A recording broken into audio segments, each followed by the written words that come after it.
राम। नमो महावदन्याय कृष्ण प्रेम पदायते कृष्णाय कृष्ण चैतन्य नामने गौरतुष्टि। हरे कृष्णा। हम लोग शिक्षाष्टकम पढ़ रहे हैं। तो इंट्रोडक्शन पूर्ण हुआ था, उसके बाद हम लोग जो है अध्याय 1 श्री रूप शिक्षा, तो रूप गोस्वामी को जो चैतन्य महाप्रभु ने शिक्षा दिया हुआ है और फिर उसी के थ्रू ही हम लोगों को मिली आ रही है, तो उस बारे में अध्याय 1 में डिस्कस हुआ है। श्रील सनातन गोस्वामी के अनुज श्री रूप गोस्वामी अपने छोटे भाई श्री वल्लभ के साथ प्रयागराज गए। जब उन्होंने सुना कि गौर सुंदर महाप्रभु चैतन्य देव वहां निवास कर रहे हैं, तो दोनों अतिशय प्रसन्न हुए और उनके दर्शन करने गए। उस समय भगवान गौर सुंदर महाप्रभु श्री बिंदु माधव मंदिर की ओर जा रहे थे। बिंदु माधव मंदिर ये प्रयागराज की जगह पे काशी होना चाहिए, कि बिंदु माधव मंदिर वो वाराणसी में है। मंदिर के मार्ग में ही हरि ध्वनि और नृत्य करते हुए महाप्रभु का लाखों व्यक्ति अनुगमन कर रहे थे। इनमें से कुछ रुदन कर रहे थे, कुछ हंस रहे थे, कुछ नृत्य कर रहे थे, कुछ गा रहे थे, तो कुछ प्रभु को दंडवत प्रणाम कर रहे थे। वे सभी परम पवित्र कृष्ण नाम का तुमुल उद्घोष कर रहे थे। जनश्रुति है कि गंगा यमुना के संगम पर स्थित होते हुए भी प्रयागराज में भगवान गौर सुंदर महाप्रभु के समय तक कभी बाढ़ नहीं आई थी, किंतु श्री गौर सुंदर चैतन्य महाप्रभु के अवतीर्ण होने पर वहां भक्ति की ऐसी बाढ़ आई कि सारा प्रयाग ही कृष्ण प्रेम पारावार में निमग्न हो गया। बिंदु माधव मंदिर वो वाराणसी में भी है, और फिर हो सकता है कि प्रयागराज में भी हो, ऐसा भी हो सकता है, श्योर नहीं। तो यहाँ पे बताया जा रहा है कि चैतन्य महाप्रभु जब नृत्य और कीर्तन करते हुए निकल रहे हैं, तो हजारों हजारों लाखों लोग जो है, कोई हंसते हुए, कोई प्रेम में विवल होकर के रुदन करते हुए, कोई चैतन्य महाप्रभु को प्रणाम कर रहा है। इस तरह से वो पूरा मतलब कि भक्तिमय ही हो चुका हुआ है। ऐसा लग रहा है कि भगवत प्रेम की, हरिनाम प्रेम की जो है बाढ़ आ गई है, ऐसी स्थिति दिख रही है। यहाँ पे बहुत ही सुंदर वर्णन किया गया हुआ है। दोनों भाई श्री रूप और श्री वल्लभ जन समूह से अलग एकांत में खड़े होकर उस महान जन समुदाय और अद्भुत दृश्य को देखने लगे।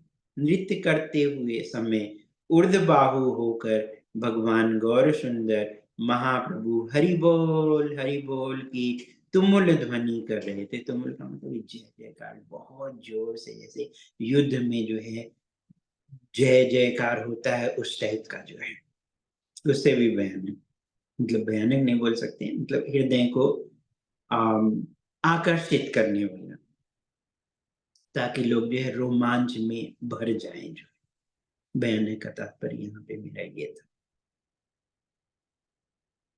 उनके चारों ओर एकत्रित व्यक्ति उनकी अद्भुत क्रियाओं से चमत्कृत थे। मंदिर में दर्शन के पश्चात श्री गौर सुंदर महाप्रभु ने दाक्षिणात्य ब्राह्मण के घर प्रसाद ग्रहण किया। इन्हीं ब्राह्मण के घर में श्रील रूप और श्री वल्लभ उनका दर्शन करने गए। श्री गौर सुंदर महाप्रभु को विराजमान देखकर दूर से ही दोनों भाइयों ने दंडवत प्रणाम किया और अनेक वैदिक श्लोकों से वंदना की। तो यहाँ पे जब महाप्रभु जो साउथ इंडिया के ब्राह्मण थे, उनके घर पे रुके हुए थे, और फिर जब ये दोनों भाई जो है पहुंचे हैं, तो फिर उनको दूर से देख करके ही साक्षात दंडवत प्रणाम किया है, और फिर श्लोकों से, वैदिक श्लोकों से उनकी वंदना की।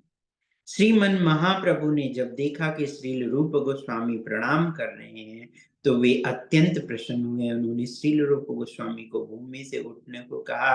श्री गौर सुंदर महाप्रभु ने श्रील रूप गोस्वामी को सूचित किया कि उन पर, श्री रूप पर अर्थात श्री कृष्ण की अहेतु की कृपा बरस रही है, क्योंकि कुछ ही समय पूर्व श्री कृष्ण ने उन्हें विषय भोग में जीवन से मुक्त किया है।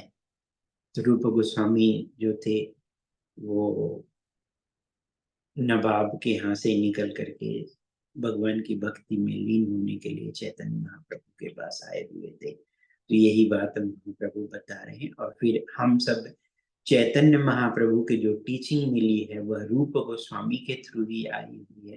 तो इसलिए बोल रहे हैं कि उनके ऊपर जो है भगवान की अहेतु की कृपा बरस रही है। तो चैतन्य महाप्रभु ने अपनी जो टीचिंग है वो श्रील रूप गोस्वामी के थ्रू दी हुई है। श्रीमन महाप्रभु ने दोनों भाइयों को अपने भक्त के रूप में स्वीकार कर लिया। उन्होंने एक श्लोक पढ़ा जिसके अनुसार यह संभव है कि एक चतुर्वेदी ब्राह्मण को भगवान अपने भक्त रूप में स्वीकार नहीं करें, और चांडाल होने पर भी एक सच्चे भक्त को निज दास बना लें। बहुत ही ब्यूटीफुली कि अगर कोई चतुर्वेदी ब्राह्मण है जो चारों वेद का ज्ञाता है, लेकिन उसके अंदर भगवान के प्रति भक्ति नहीं है, तो कोई मतलब नहीं। और एक चांडाल है जो भगवान के प्रति अनन्य भाव से उसकी जो भावना है वो भगवान पर अग्रसरित है, तो फिर उसको वो स्वीकार कर ले, अपना निज दास मतलब कि पूर्ण रूप से उसको अपनी कृपा बरसा दे।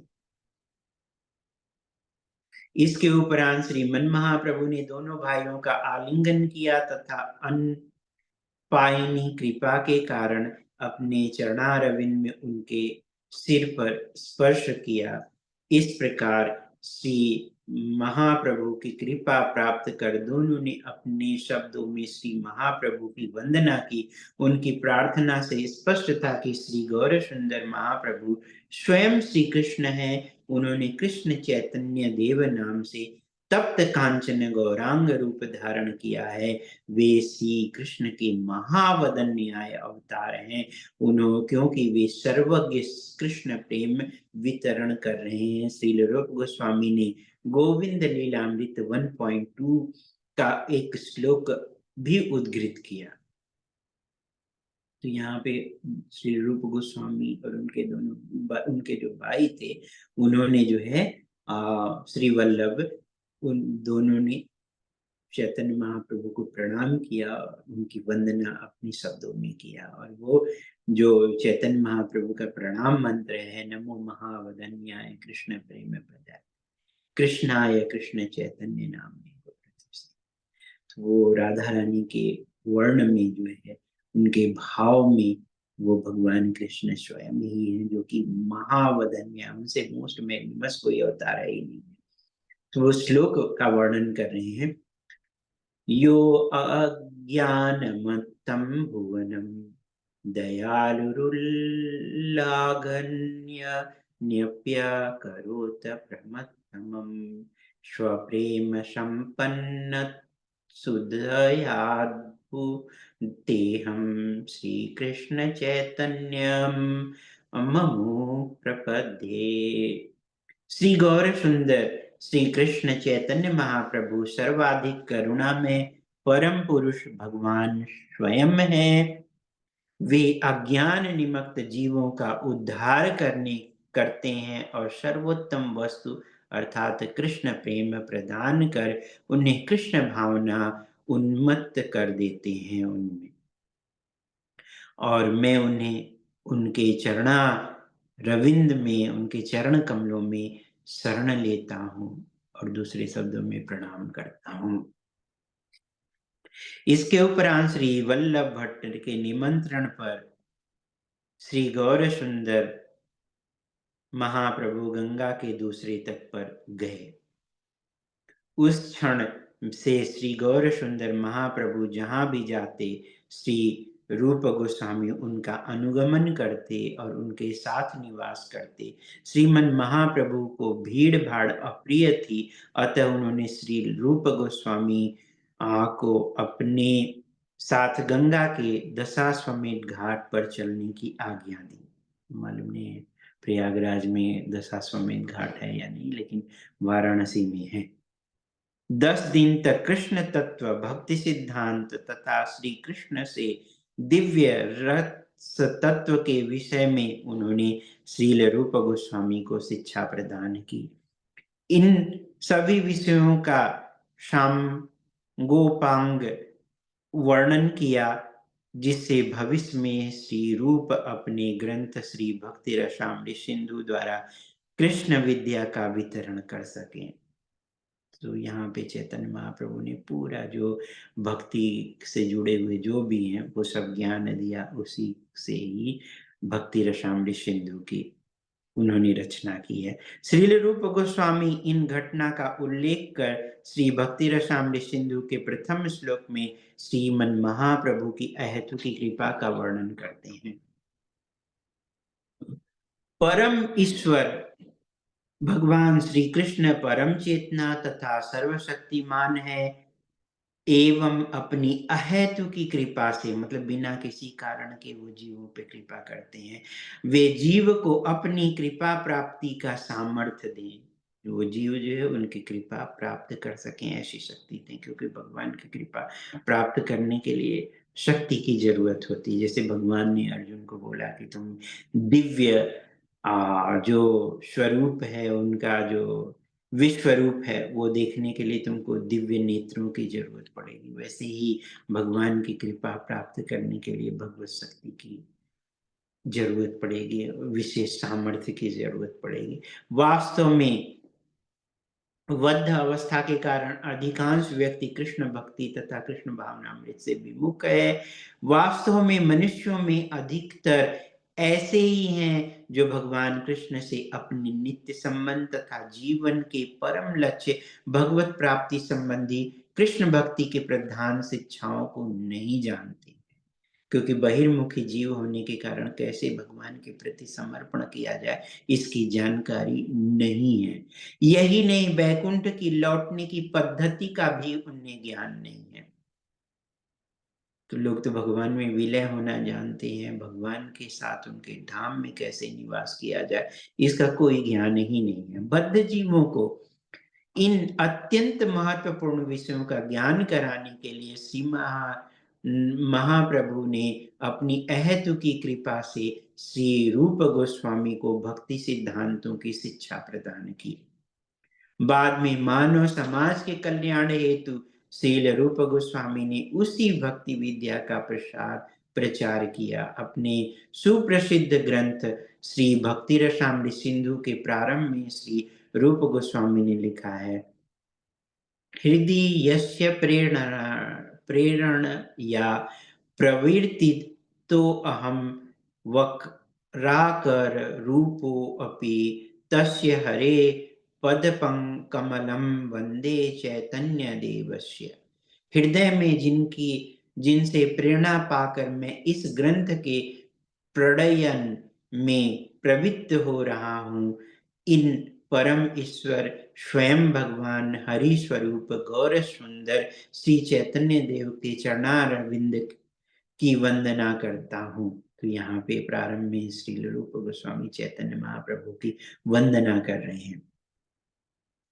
श्री रूप गोस्वामी को शिक्षा प्रदान करते हुए श्री चैतन्य महाप्रभु ने उन्हें संबोधित करते हुए कहा, प्रिय रूप, भक्ति विज्ञान एक असीम सिंधु है। जो भक्ति का ज्ञान है, विज्ञान है, ज्ञान को जब हम एप्लीकेशन में लाते हैं, प्रैक्टिकली जीवन में प्रयोग में लाते हैं, तो वो विज्ञान है। तो वो बोले कि ये भक्ति का जो विज्ञान है वो अपार, बहुत ही विशाल सिंधु है, जिसका ओर छोर पाना असंभव है। फिर भी उनमें से एक बूंद लेकर मैं उस सागर का वर्णन करने का प्रयत्न करता हूँ। इस प्रकार उनका आस्वादन कर तुम यह जान जाओगे कि भक्ति रसामृत सिंधु का स्वरूप वस्तुतः क्या है। भगवान श्री गौर सुंदर महाप्रभु ने बताया कि इस ब्रह्मांड में असंख्य जीव हैं जो अपने कर्म फल के अनुसार एक योनि से दूसरी योनि और फिर एक लोक से अन्य लोक में निरंतर देहांतर कर रहे हैं।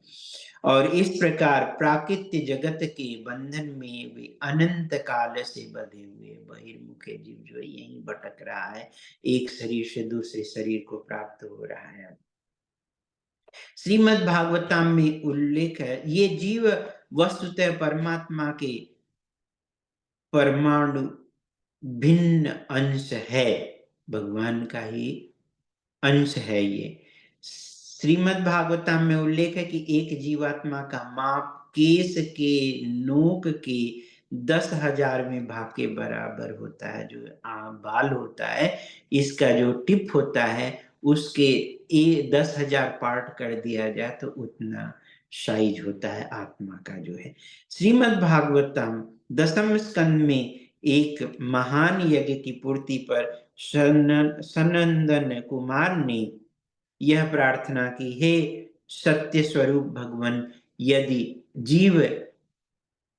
यदि आप परमात्मा स्वरूप के सूक्ष्म अंश नहीं होते तो प्रत्येक जीव सर्वव्यापक एवं ईश्वरीय शक्ति से स्वतंत्र होता।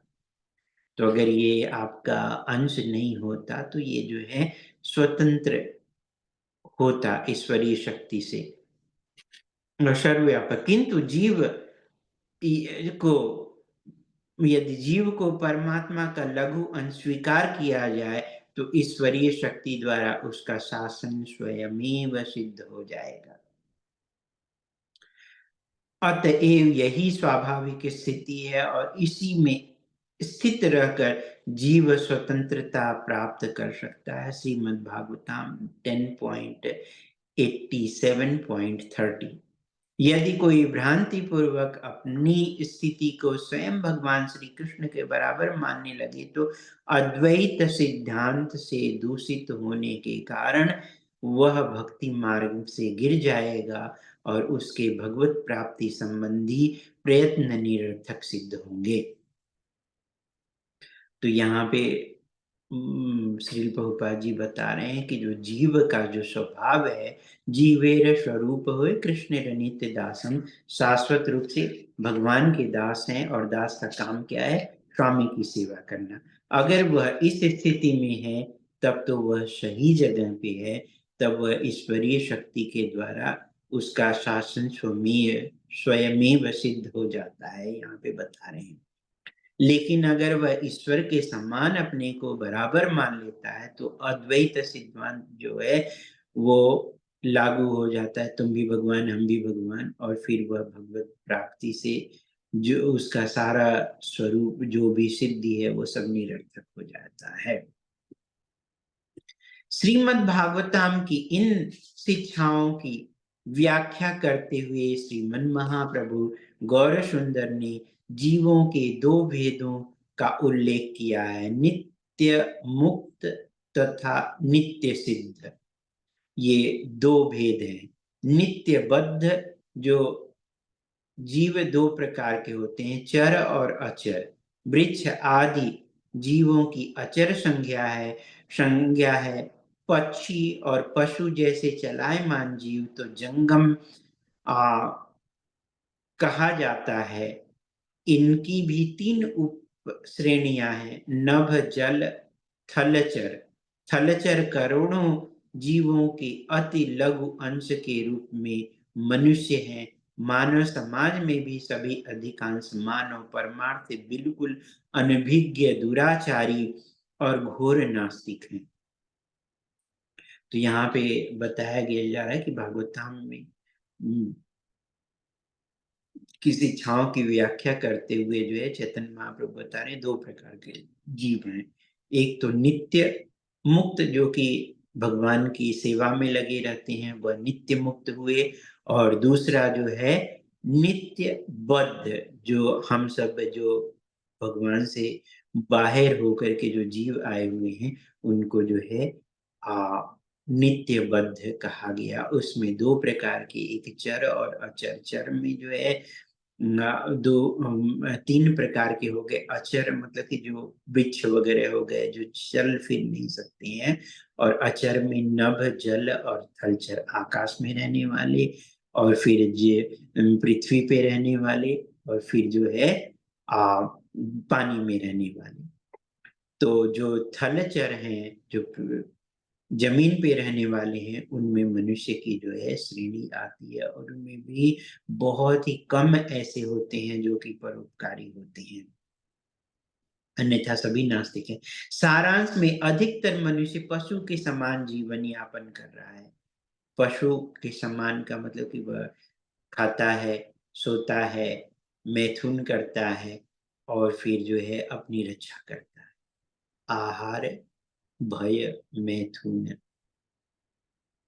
ये इसी में ही जो है निद्रा, आहार, भय, निद्रा, मैथुन इसी में ही लगा रहता है। पशु भी वही करते हैं, तो हम में और पशु में अंतर क्या है?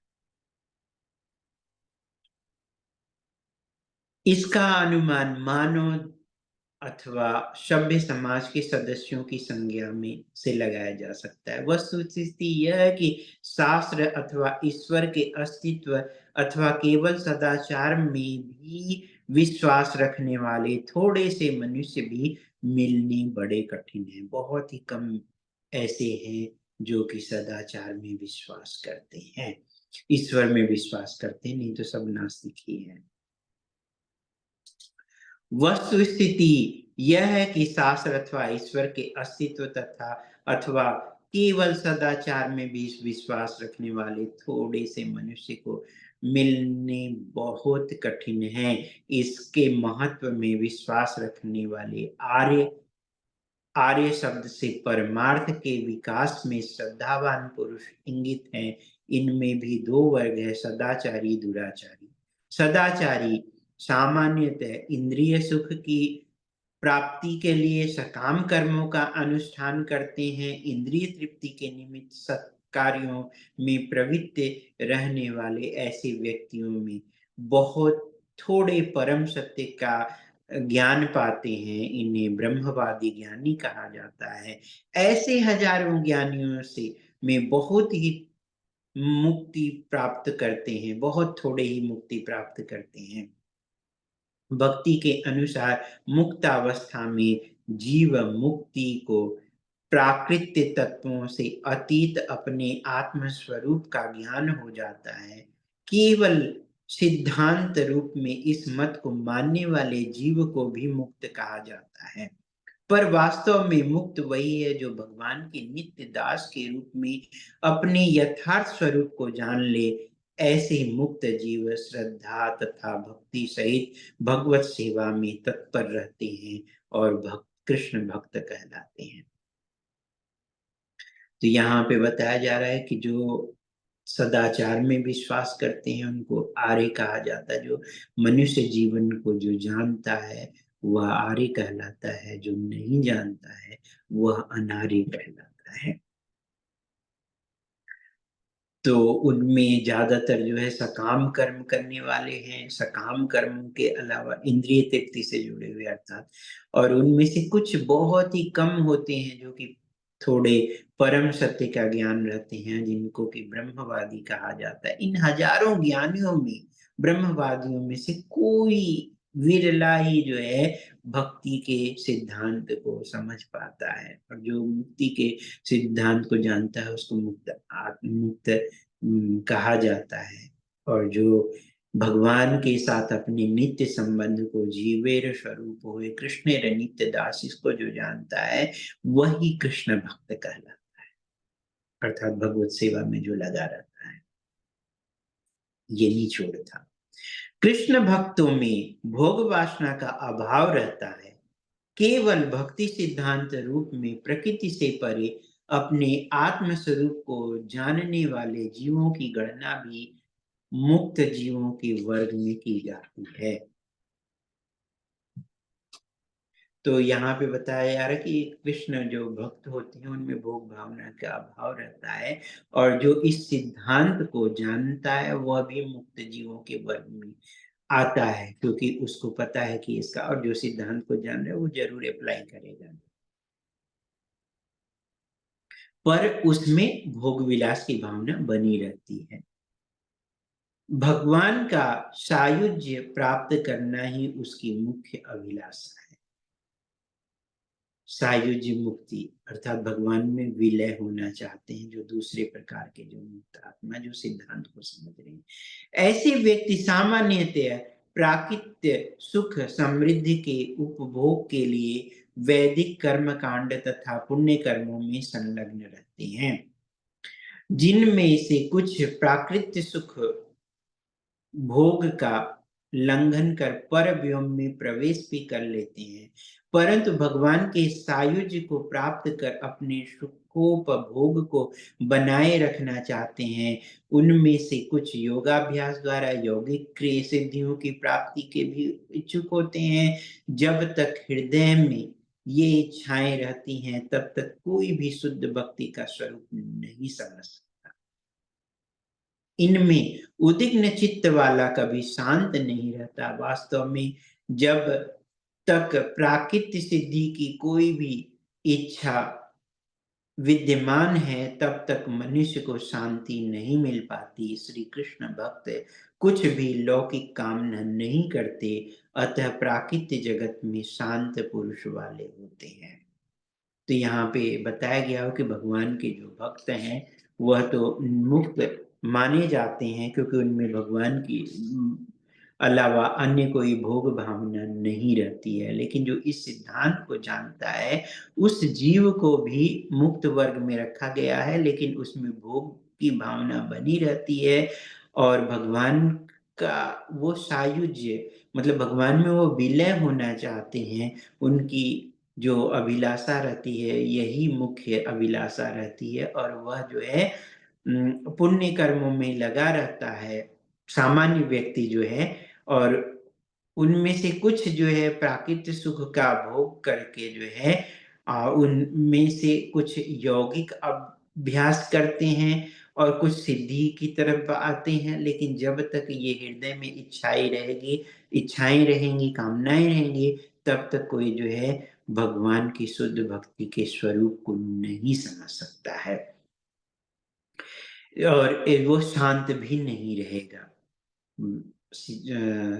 ये इसमें चैतन्य चरितामृत में बताया गया है कि सिद्धि मुक्ति कामी ये सकले अशांत, जो भगवान के जो भक्त होते हैं वही शांत होते हैं। तो इस बारे में श्रीमद् भागवता में प्रमाणित करने वाला एक श्लोक है 6.14.5 में, मुक्तानामपि सिद्धानां नारायण परायण सुदुर्लभ प्रशांतात्मा कोटिस्वपि महामुने। हे महामुने, लाखों लाखों मुक्तों एवं सिद्ध योगियों में भी भगवान श्री नारायण अर्थात कृष्ण के परायण रहने वाले पूर्ण शांत जन सुदुर्लभ हैं। मतलब कि जो भगवान में जो लाखों लाखों जो मुक्त आत्माएं हैं, जो सिद्ध योगी हैं, में जो भगवान के जो परायण है अर्थात उनका जो भक्त है, वही वास्तव में पूर्ण रूप से शांत है, और ऐसा जन जो है सुदुर्लभ है। सुदुर्लभ है प्रशांत आत्मा कोटिस्वपि महामुनि। तो इस प्रकार श्रीमन महाप्रभु ने वर्णन किया कि प्राकृत्य जगत में भटकते असंख्य जीवों में किसी एक बिरले परम सौभाग्यशाली जीव को परम करुणा में श्री कृष्ण तथा गुरु की अनपायनी कृपा से भक्ति लता का बीज प्राप्त होता है। ब्रह्मांड भ्रमिते कौन भाग्यवान जीव, गुरु कृष्ण प्रसादे पाए भक्ति लता बीज। तो इस ब्रह्मांड में जो है भ्रमण करने वाला कौन भाग्यवान जीव है, जो कि गुरु और कृष्ण की कृपा से जिसको भक्ति लता का बीज प्राप्त होता है। सामान्यतः पुण्यात्मा और धार्मिक व्यक्ति मंदिरों में विभिन्न देव अर्च विग्रहों की अर्चना करते हैं, किंतु यदि अवसर मिलने पर अनजाने में भी वह कभी भगवान श्री कृष्ण की वंदना करे और भगवत भक्ति भक्त अर्थात वैष्णव की कृपा प्राप्त कर ले तो अविलंब भगवान कृष्ण की प्राप्ति के योग्य हो जाता है। भगवान ने भागवत में देवर्षि नारद के जीवन चरित्र से यह रूप स्पष्ट है, पूर्ण रूप से स्पष्ट है। पूर्व जन्म में वैष्णव जन की फल स्वरूप विष्णु भक्तों की कृपा से नारद महामुनि बन गए सके। वस्तुतः ऋषियों में उन्हें सर्वश्रेष्ठ माना गया। तो जो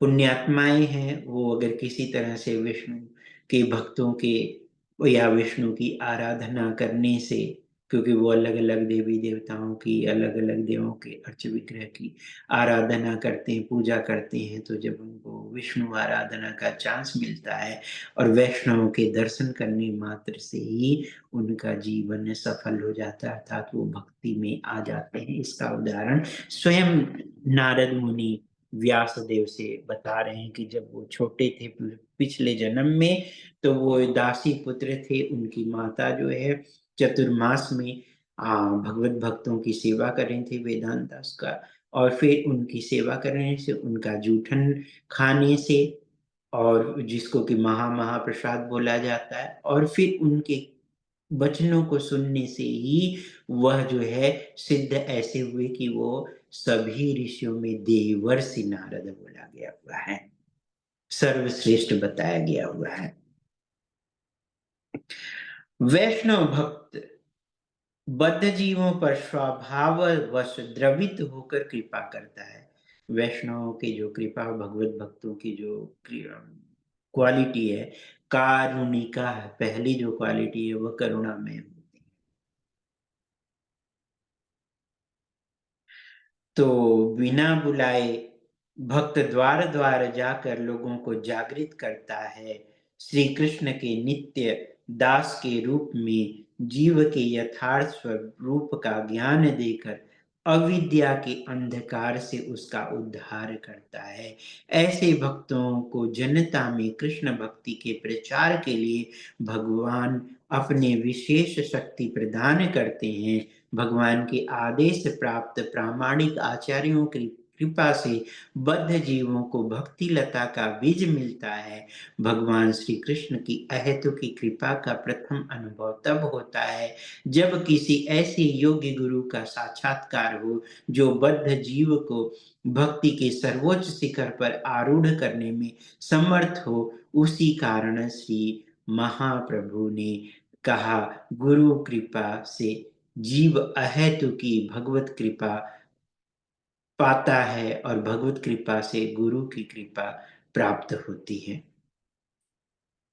तो यहाँ पे जो बताया जा रहा है वो ये है तात्पर्य कि जो भगवान के भक्त होते हैं तितिक्षव है, मतलब कि वो जो है सहनशील होते हैं, कारुणिका, वो करुणा से भरे हुए थे हैं,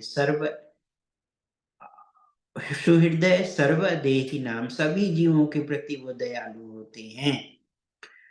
उनका कोई शत्रु नहीं होता, अजात शत्रवः, शांत है, वो शांत प्रिय होते हैं, साधव शास्त्र के अनुसार जीवन गुजारते हैं, और उनका जो जीवन होता है वह जो है साधव दिव्य लक्षण जो है उनके जो है दिव्य लक्षण होते हैं।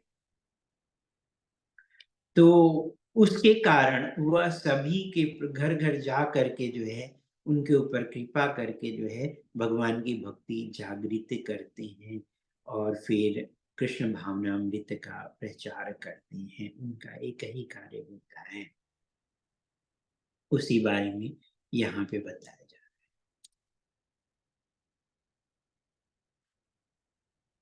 इस प्रकार गुरु और कृष्ण की कृपा से जीव की भक्ति लता का बीज मिलता है। जैसा कि हमने बताया, गुरु कृष्ण प्रसादे भक्त पाए भक्ति लता बीज। जीव को तो केवल एक माली की भांति उस अमूल्य बीज को अपने हृदय क्षेत्र में आरोपित करना है। बोने के बाद भगवान नाम के श्रवण कीर्तन या भगवत चर्चा रूपी जल से उसे सींचना है।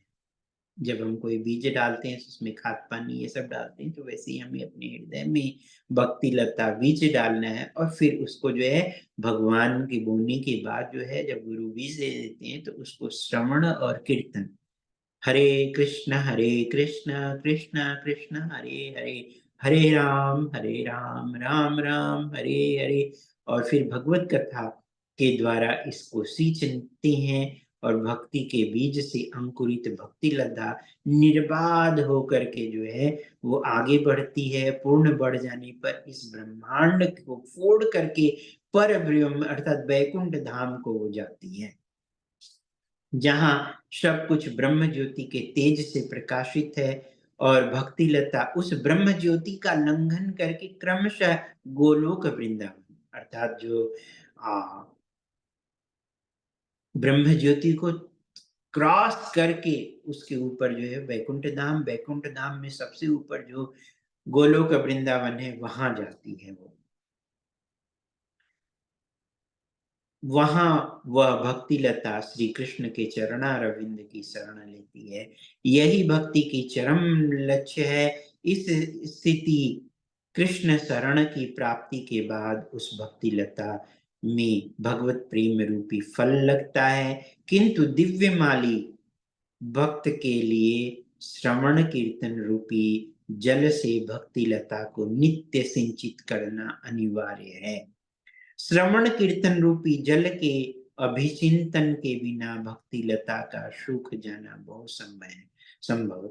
तो जब ये भक्ति लता का बीज मिलता है तो उसको धीरे धीरे जो एक्सपर्ट गार्डनर होता है, जो माली होता है, जिसको कि पता रहता है, अनुभवी माली, वह जो है हमेशा ही उसका देखभाल करता है, डेली ही कुछ न कुछ में करता रहता है। तो हमें जो है एक्सपर्ट माली की तरह से जो है श्रवण और कीर्तन के द्वारा जो है उसको सींचना है, उसको सूखने नहीं देना है।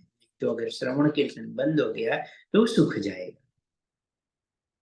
भगवान श्री गौर सुंदर महाप्रभु ने श्री रूप गोस्वामी को भक्ति लता को सींचते समय उपस्थित होने वाले भय का संकेत दे किया।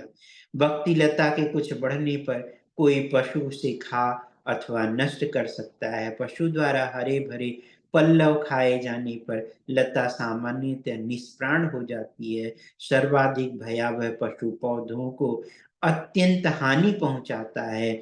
भगवान के शुद्ध भक्त का अपराध वैष्णवापराध पागल हाथी जैसा ही भयावह है। शुद्ध भक्त के चरणारविंद के विरुद्ध किया अपराध भक्ति मार्ग में महान उत्पात का कारण हो सकता है। अतः कनिष्ठ भक्त को भक्ति लता का पोषण करते हुए उसकी रक्षा करनी चाहिए, साथ ही अपराधों से बचना चाहिए। यदि वह सावधान रहे तो लता ठीक से फलित होगी।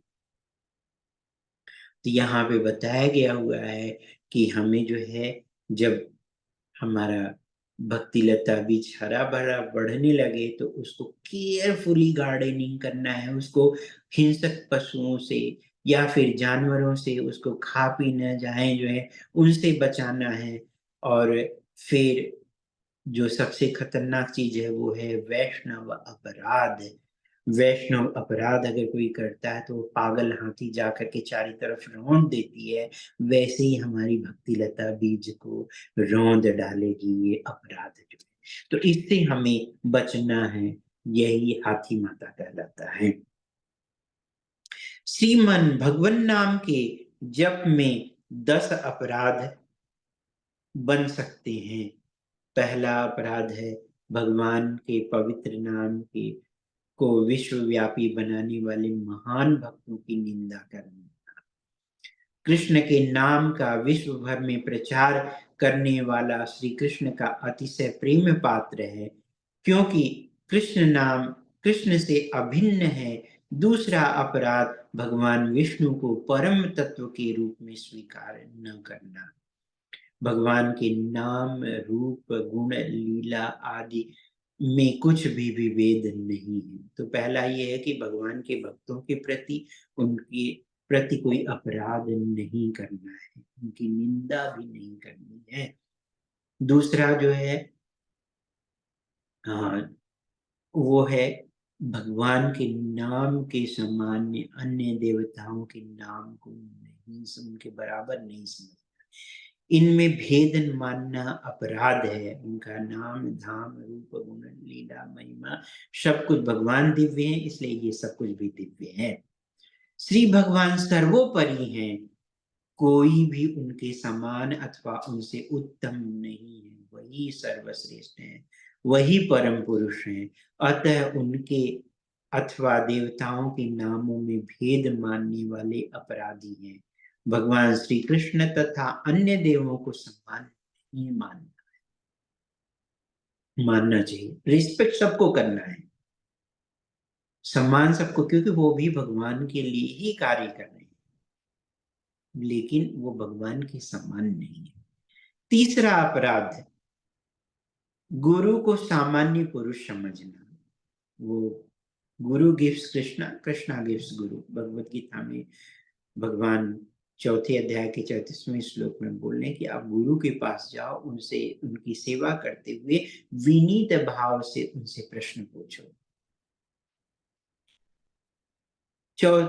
तो इसलिए हमें जो है गुरु को सामान्य नहीं समझना है, बल्कि गुरु भगवान के रिप्रेजेंटेटिव हैं। तो रिप्रेजेंटेटिव पिता जैसे पुत्र जो है पिता का अधिकारी होता है, वो रिप्रेजेंटेटिव है, उसी तरह से गुरु भगवान के रिप्रेजेंटेटिव है।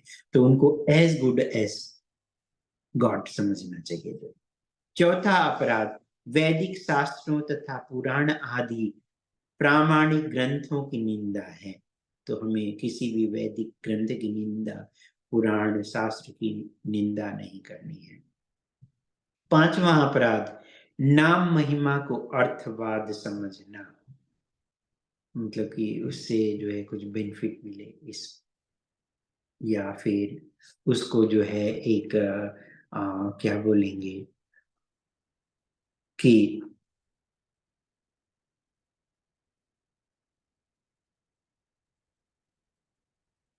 उसको इमेजिनेशन करना कि ये ऐसा ही है, मतलब इमेजिनरी समझना, नहीं अर्थवाद नहीं समझना है। पांचवा अपराध, नाम की महिमा को अर्थवाद। छठा अपराध, भगवान नाम को कल्पित समझना, मतलब कि ये एक तरह से उनके भगवान नाम को कल्पित मानना है, और इसके ऊपर जो है कोई इंटरप्रिटेशन नहीं देना है। सातवां अपराध है भगवान के नाम के बलबूते पे पाप करना, क्योंकि अगर हम सोचे कि भगवान का नाम जो है, और भगवान परम पवित्र हैं, उनका नाम भी परम पवित्र है, तो हम पाप करें और फिर पवित्र हो जाएं नाम जप करके, फिर पाप करें, फिर पवित्र हो जाएं, तो ये नहीं समझना है इस तरह से। क्योंकि ये बार बार वही करना, तो इसका मतलब ये कहाँ अपने को प्यूरिफाई नहीं करना है, ये तो अपराध है कि ये फिर हाथी गई नहाई, फिर स्नान किया, फिर नहाई, फिर धूल डाल दिया, फिर स्नान किया, फिर धुआं डाल दिया, तो इसका कोई मतलब ही नहीं। तो एक तरह से ये अपराध ही है जो है। और फिर यह सत्य है कि भगवान का नाम का उच्चारण करने वाला पाप मुक्त हो जाता है, पर इसका अर्थ यह नहीं कि उसी बल पर पाप आचरण करता जाए। यह अपराध सर्वोपरि माना गया। आठवां अपराध है कर्म कांड, त्याग, यज्ञ तथा अन्य प्रकार के त्यागों को भगवान नाम कीर्तन के तुल्य मानना। तो ये जो है एक सकाम कर्म के जैसा उसके समान समझना नहीं, इससे परे है, बहुत ही परे है। इवन कहीं पे कोई त्रुटि होती है, उस त्रुटि को अगर पूर्ण करना है, उससे भी बियॉन्ड जाना है, भगवान के नाम का जप कर दिया जाए, कोई भी यज्ञ कार्य या धार्मिक अनुष्ठान किया जाए, तो वो उससे पता नहीं कितना गुना, वो तो अपने आप में कंप्लीट माना ही जाएगा। इसके अलावा और भी बहुत सारे भगवत प्रेम भी विकसित करेगा। सबसे बड़ी खासियत तो ये है, बियॉन्ड उसे, मुक्ति से भी आगे भगवत प्रेम।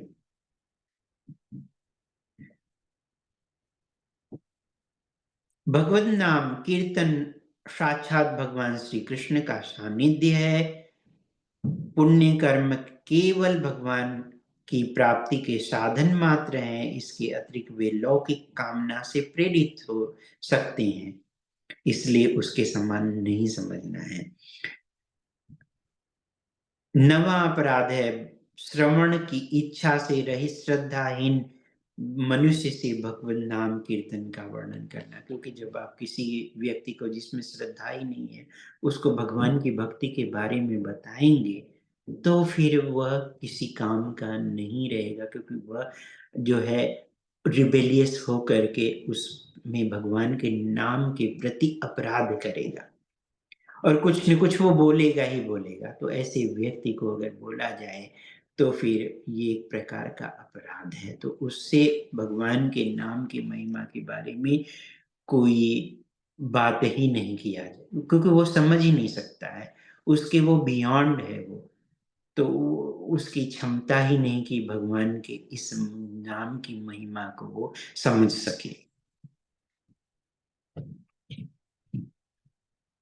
10वां और अंतिम अपराध है हरि नाम का श्रवण कीर्तन करते हुए विषय आसक्ति बनाए रखना। मतलब कि जब हम भगवान की नाम की महिमा के बारे में सुन रहे हैं, श्रवण और कीर्तन कर रहे हैं, तो धीरे-धीरे विषय भोग विलास से जो है हमें मुक्ति मिलनी चाहिए। और ये अगर हम उसी में ही और जुड़ते हुए जा रहे हैं, आसक्ति बनाए रख रहे हैं, तो कोई मतलब ही नहीं। तो सारांश में अपराध रहित भगवन नाम कीर्तन से मुक्त अवस्था प्राप्त होती है। अगर हम इन अपराधों से बच करके जो है हम जाप करें तो फिर हम सिद्ध अवस्था को प्राप्त कर सकते हैं। इसीलिए हरिनाम कीर्तन केव करने पर भी किसी में आसक्ति बनी रहे तो अवश्य ही वह कोई न कोई नाम अपराध कर रहा है। तो सबसे बड़ी बात ये कि हम सब इनअटेंटिव चैंटिंग करते हैं, तो वो भी एक अपराध माना जाता है। Do not have complete faith in the chanting of the holy name and to material some attachment. इसके अलावा जो है even after understanding so many instructions on it, तो ये सब समझने के बाद भी it is also an offense to be inattentive while chanting. तो जब हम भगवान के नाम का जप कर रहे हैं तो हमें जो है अटेंशन के साथ जप करना है, सावधानी पूर्वक जप करना है, एक-एक शब्द को सुनना है। हरे कृष्ण कृष्ण कृष्ण हरे हरे, हरे राम राम राम हरे हरे, हरे कृष्ण कृष्ण कृष्ण हरे हरे, हरे राम राम राम हरे हरे। तो हमें जो है इस तरह से ध्यान पूर्वक भगवान के नाम के जप को सुनना है। तो ये थे 10 अपराध। तो हम यहीं पे स्टॉप करते हैं। अच्छा लगे तो आप लोग शेयर करिए ताकि अन्य लोग भी इसका लाभ उठा सकें। हरे कृष्णा। श्रील प्रभुपाद की जय। हरे कृष्ण कृष्ण कृष्ण हरे हरे, हरे राम राम राम हरे हरे।